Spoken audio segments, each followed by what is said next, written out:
thing for you guys. Ubisoft is making a Watch Dogs 3, and it's based in London, and it's based around Brexit. That's going to be incredibly spicy. Oh, yeah, that's not going to go down May well. jump the gun on that one a little bit. That's going to be a little spicy. Just a little spicy. The thing is, and by I the feel time that comes bad. out, we won't be out by the time that's out. Yeah. by the time it comes out, the country will just still be on fire. Yeah, you guys will just be like, That's not true. And there'll just be Well, put it fire out. behind him. Well, Possibly. didn't a big shit didn't like a big like flare up happen recently because like Trump decided to say something while he was over there and just like, oh yeah, the NHS is totally on the table for a trade deal if with the U.S. Yeah, after he wants Brexit. to steal our healthcare. Well, no, he wants to make it so that U.S. companies are now inside of it, so that they get like special treatment and things like that, and that's the whole thing. But no, Not happening. So, Also, like when I was sitting, If someone's going to screw it up, it's going to be us. You mean gonna screw it up? when I was sitting in bus stations in the U.S., 95% of the adverts on TV at 2 in the morning are like, you know, men's health, if you know what I'm saying, pills, and other stuff like that. Yeah. And it's all like, you know, it's like, oh yeah, this thing is great and it helps build muscle and all that. And then there's just like 6 seconds of all. What a great 6 seconds of my Anyway, Rival, have you seen that advert that I just posted in the group? I can't Do you watch it, remember but I that think one? I have from like years ago. Yeah, the one where the guy gets attacked by the dog? Yeah. Yeah, that's my lecturer. That was one of my lecturers. Just to point out. So Did you start calling him Wall Ball eventually? Because We have no idea what you're talking about now, Mikey. No, we called him Gay Goering because he played Gay Goering in one of the Harry and Paul sketches, the Gay Hitler sketches. He played Gay Goering in it. Okay. Yeah, that'd be a good nickname. Yeah, so he was Gay Goering. Yeah. So, I guess since yeah, after all that's going anyways, on. since Utari's not here this week, we'll just have to go forward without him. Mosey on down without him. Mosey on that. Sorry, I've been watching Critical Role season 2, and now I'm stuck with Ford stuck in my head. Ford. With Yeah. Ford. Fjord. Eldritch Blast. Yeah. I just got this. I'm gonna cast Eldritch Blast on it. Yep. And I'm gonna get this sort of ice crystal on me, and it's yeah. So, who wants to do the recap for the last game? All I remember is we're about to be fucked. I mean, maybe you're into that. All I'm gonna say is, right, maybe you're into half orcs who are like 7 feet 3 tall and built like a small house. All I'm gonna say. All I'm going to say is the elf runs onto the scene and goes, "Challenge accepted." Well, we've got this. We got to hope that we're in public. They might not make a scene. No, we're hoping that Isaac can talk us out of it. So, for the recap, I guess I'll do it. No, we'll let the bard do the talking. Thank you very much. He's the charisma focus. Well, actually, I'll go ahead and do the recap. So last time you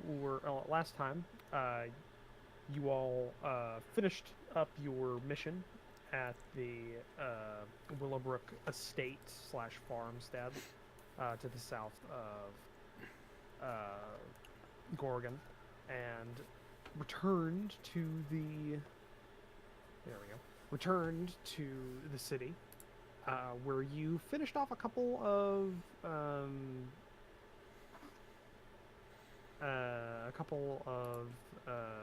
things you had set up, and like errands, selling off some of the goods that you had gotten. No, we didn't. Well, no, you generally you did sell goods. No idea what you're talking about. Sold, under the table as well. Thank you. Without bypassing the party tax. I like that phrase. Party tax. Yeah, the party tax. But you were informed during these errands after you'd finished running these errands that some individuals have been asking around about you lot in the time that you've been gone from the city, and specifically a small half-elven woman and a large half-orc man had been seen coming around and specifically asking about a group of adventurers that consisted of a Uteshian rider, a large, tall priest of Palor, a elf. I'm sorry. You racist bastard. a large Uteshian rider, a Palorian priest, an elf. I'm just an elf. And a halfling bard. See, they get it's like something they're good at. I just get elf. I mean, you are literally a walking stereotype. You're an elf with a bow who hits things without even looking at them. That is true. You are essentially just Legolas. What You're with an elf those with the eyes? swords. I have a sword. But that is directly quoting what you were told that they had described. They were looking A bit more for. morally dubious than Legolas, but that's about it. Yeah. But that's fair. I have morals. You decided to all decide to move forward and try and head off these individuals, try and track them down before they tracked you down. In doing so, you went ahead and checked out the registry of ships at the public registry of ships at dock in Gorgon, and through trial and error, and just kind of process of elimination, you found a ship that seemed to be the culprit, and also essentially confirmed. When you walked up and asked them straight out if they were those individuals, and you were told by a man who was Some sort of cleric in chains, wasn't he? yeah, you were told by a human that was wearing kind of armor. We weren't told of the symbol because apparently the people that were able to guess what symbol that wasn't there. Actually, that's the thing. I was wrong about that. Okay. Because the ones that were there, R1 was there. Oh, of course.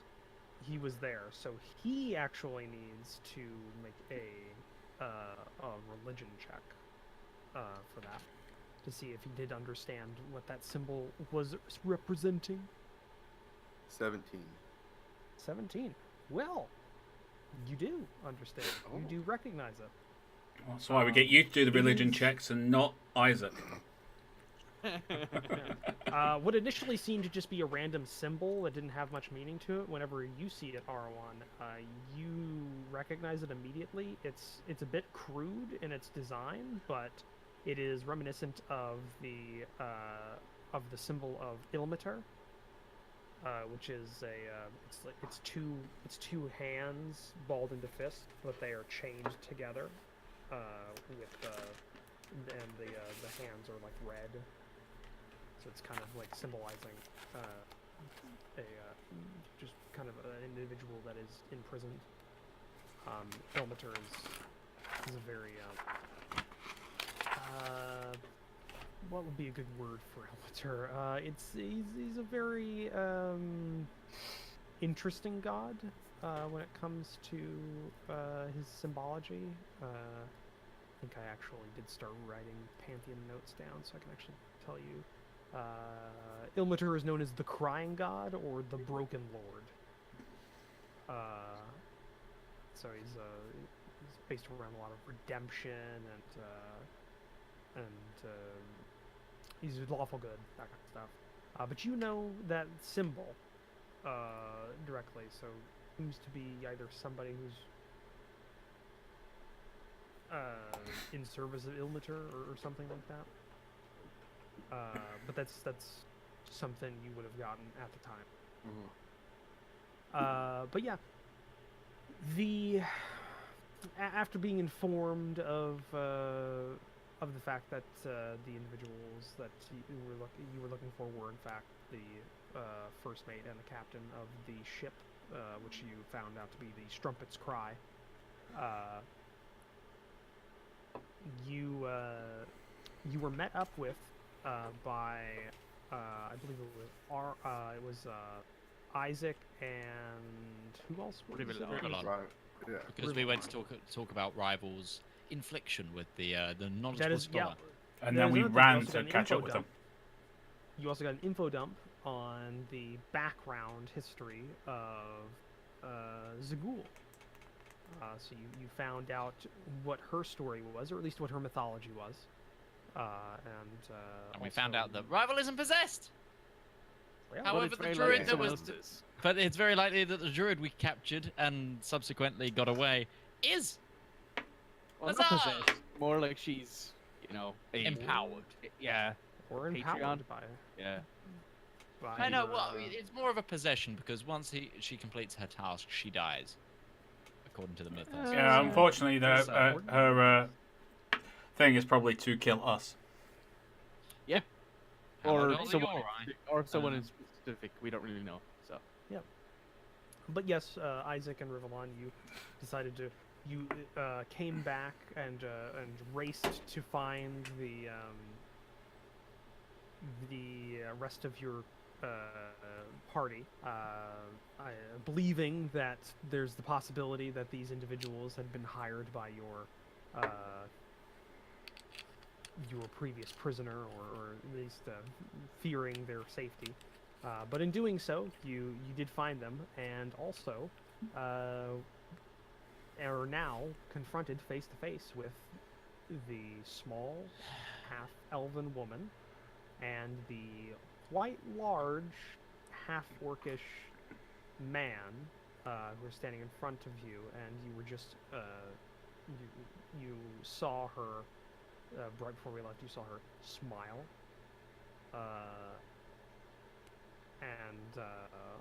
and say aloud, because she's not too far away from your group. As he turned to the side and saw her, she goes, "Well, you are difficult people to find." Can I make an insight check? Can I make a charisma check? What are you trying to insight? Her intent in saying that, and the intent in the smile that she has on her face. Like, is it a friendly smile? Is it a grateful smile? Is it, a sinister smile? Is she trying? Has she gone for her scabbard? Like, that sort of thing. Yeah. Is she reaching for her weapon? Sure. Give me an insight check. Sure. Yeah. Go ahead. Thank you. Let me pull it up here. Insight. Top one. There we go. Okay, that's not great, but it's 12. Just a bit hard to read. All right. Cool. Go. I don't know this one. You don't have I any previous experience with her, so you have no basis. I don't know this woman, so. Gorgon's a big place. We only just heard that there was somebody looking for us. Well, I'm glad you were able to find us, at least. And she, by the way, her demeanor doesn't, like, her hands are not on her swords.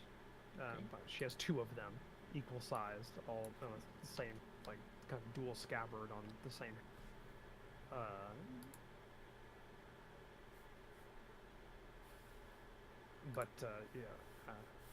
I'm glad you were able to find us, at least. Would you care to join us aboard? We have a proposition for you and your prestigious group.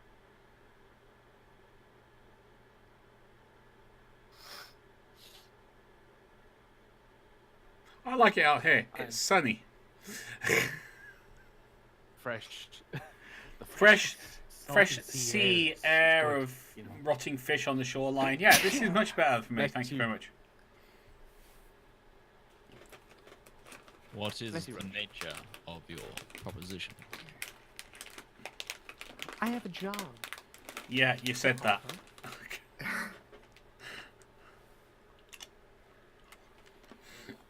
and unfortunately the particulars of the job are somewhat confidential. Needless to say, it is a somewhat dangerous mission that would pay well, and I require protection. I do come highly regarded by quite a few individuals. I look at the massive half orc next to her, Sorry, almost inquisitively. you seem to know us, but we know nothing of you. What is your name?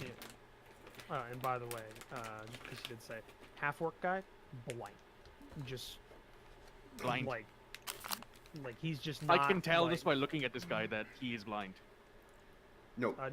No, he's just Blank. as in blank, Blank as in face. Oh, blank. Oh, I thought he's not. He doesn't give a shit. Like he's like there's no emotion there. His hand is not on his. Like he's got like this big black iron like war axe that's in a frog on his belt, but he's not like it's on like the palm of his hand is on the top of that, but he's not like in a grasping motion. He's just kind of resting it. Yeah. But he's not. He's just he's standing there motionless, and he's looking at you, but not as like individuals, just like as he's getting in a situation. Yeah. He is logging the situation, and he is keeping an eye on everything. Like he might be a bodyguard, he may just be, he may not care, you're not sure, but he's like there is no like nothing there. You seem to have perfectly capable protection standing next to you, miss. Doesn't seem to acknowledge that question, but when Isaac,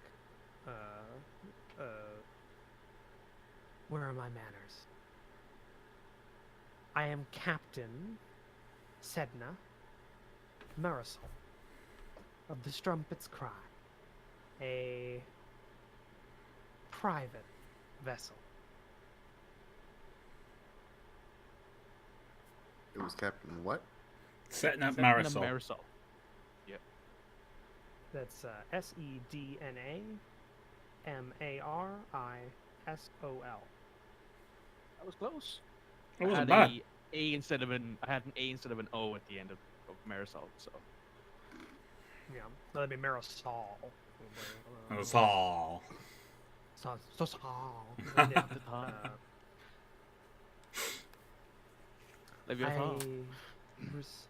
I received word of your group from a few individuals who had traveled along the southern coast road from Fall Harbor.